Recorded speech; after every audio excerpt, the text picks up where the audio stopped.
کچھ ایسا عمل بتاتے ہیں کہ وہ گھر میں رہ کے حج اور عمرے کا ثواب کیسے پائیں.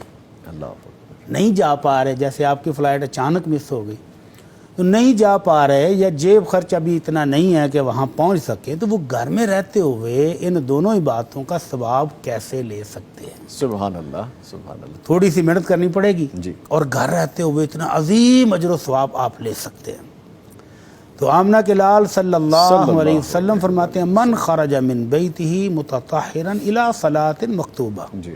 بندہ گھر میں وضو کرے، اچھی طرح تسلی کے ساتھ خوبصورت وضو کر کے مسجد کی طرف چل پڑا ہے اس نیت سے کہ میں فرض نماز پڑھنے جا رہا ہوں، کوئی اور غرض نہیں ہے مسجد جانے کی، بازار نہیں جا رہا، دوستوں کو ملنے نہیں جا رہا، نماز فرض کی ادائیگی کے لیے جا رہا ہے، تو فرمایا فَهُوَ كَأَجْرِ الْحَاجِّ الْمُحْرِمِ، اس کو ایسے اجر مل رہا ہے جیسے وہ احرام باندھ کے حج کرنے کے لیے جا رہا ہے.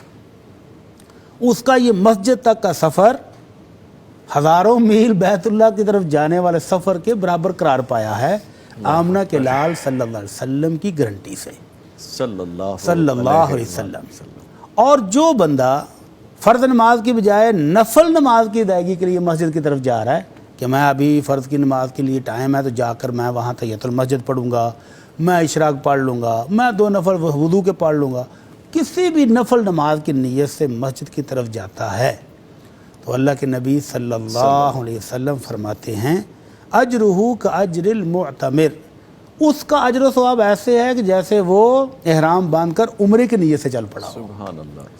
اللہ تعالی ہمیں بھی توفیق عطا فرمائے.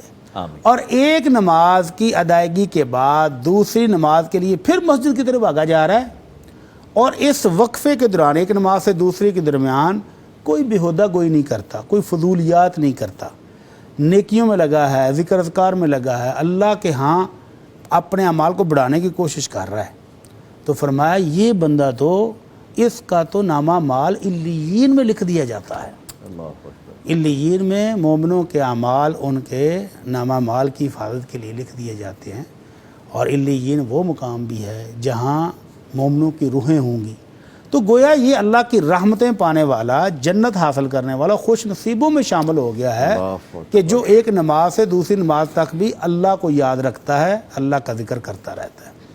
تو اللہ تعالی ہم سب کو اپنے گھر کی زیارت نصیب فرمائے، حج اور عمرے کی توفیق عطا فرمائے. اور جب تک بلاوا نہیں آتا، جیسے آپ نے کہا نا ابھی بلاوا نہیں آیا، جب تک بلاوا نہیں آتا اس وقت تک وضو کر کے تو فرض نماز پڑھنے کی نیت سے مسجد کو جائیں تو حاجی صاحب کے برابر اجر پا لیں، اور اگر نفل کی نیت سے مسجد کو جا رہے ہیں تو عمرہ کرنے والے کے برابر اجر پا لیں، اور دونوں نمازوں کے درمیان اللہ کو یاد کرتے رہیں تو اپنا نامہ مال علیین تک پہنچا لیں.